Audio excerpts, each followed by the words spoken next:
All right, let's take a look at what happened with Burns versus Woodley.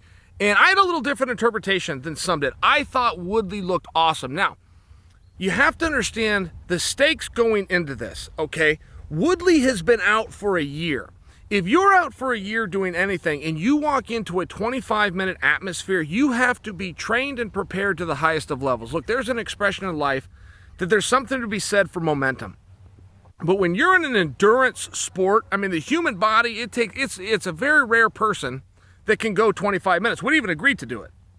When all that the opponent's allowed to do to you is hurt you, right? It's different.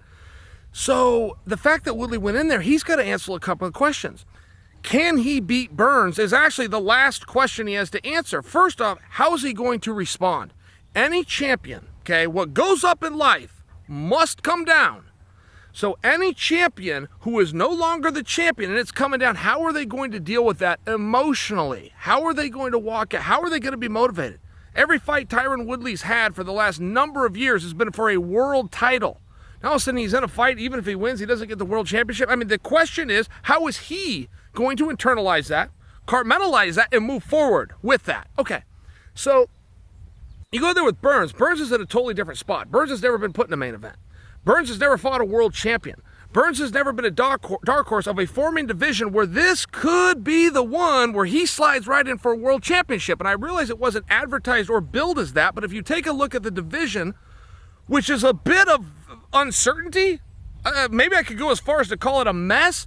You got the champion who doesn't have an opponent.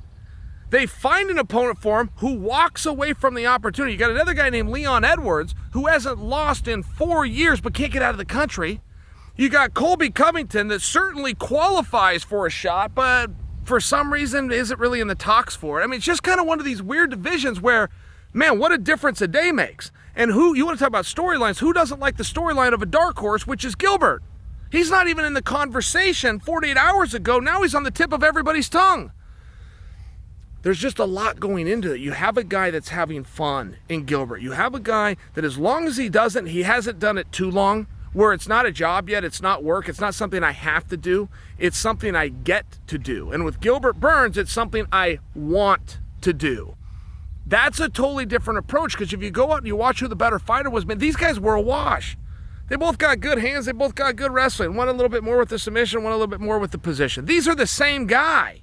But when one guy wants to be there more than the other, was that the intangible? Is that what happened? Maybe.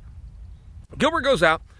Biggest surprise from the X's and O's standpoint, 2 takedowns on the whole fight, both went to Gilbert. That was the only surprise.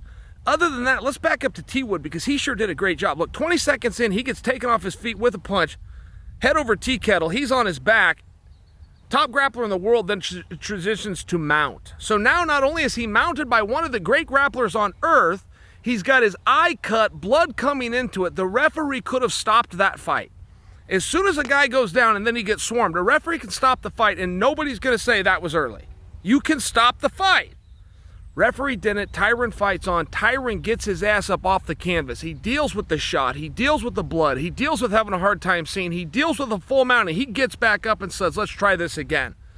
You look at going into the 5th round under a 10-9 must system where you know you've lost the first 4 and you might have lost the first one 10-8. You have one way to win, which is a knockout. You've had 20 minutes to find that knockout and it didn't happen. Question becomes, who goes out for the 5th round? What would be the point? Tyron Woodley goes out for the 5th round. That's who. This fight isn't over yet. Come on. I mean, I really thought that Tyron Woodley, when you're talking about the answers, the questions that he has to answer, does he want to be there? Is he in shape to be there? Did he take this seriously? Can he beat Gilbert Burns? Look, he check off the first 2. Could he beat? No, he came in 2nd. Okay, great. For anybody to say, okay, Tyron's done, Tyron shouldn't fight, how can you then say that Gilbert is the #1 contender? Both those statements can't be true. If Tyron Woodley just went 25 minutes with the 2nd baddest dude alive, then of course he's not done. Be a little bit more fair as fans. Tyron's whipped enough ass that he can have his ass whipped one time. All the guys Tyron beat up got to come back.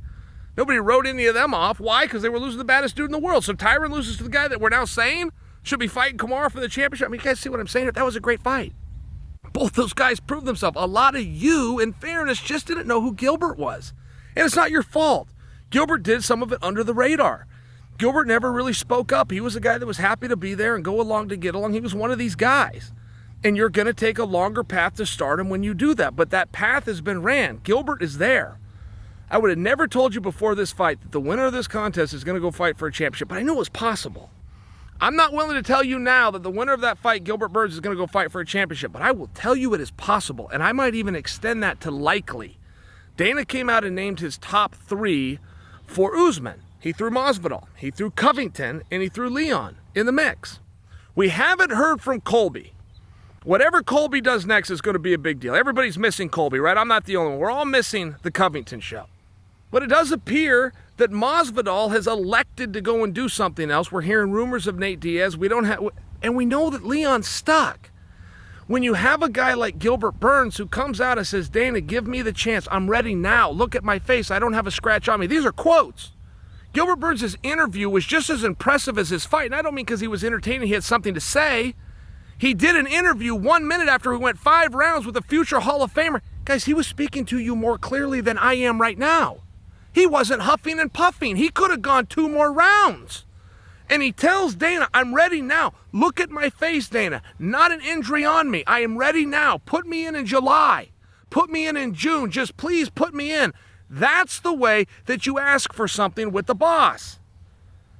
This is what I want from a competitive standpoint. I don't need your money. I got a contract. I know what my contract says. What I'm asking for you is an opportunity. That's the way you talk to a boss, so he knows you're sincere. He knows you're sincere in your beliefs. Gilbert Burns did every single thing right. Am I predicting for you he's next? No. Am I telling you right now, he could be? He's as good of an option as there is out there, and he's playing his cards right? Yeah, I'm telling you that.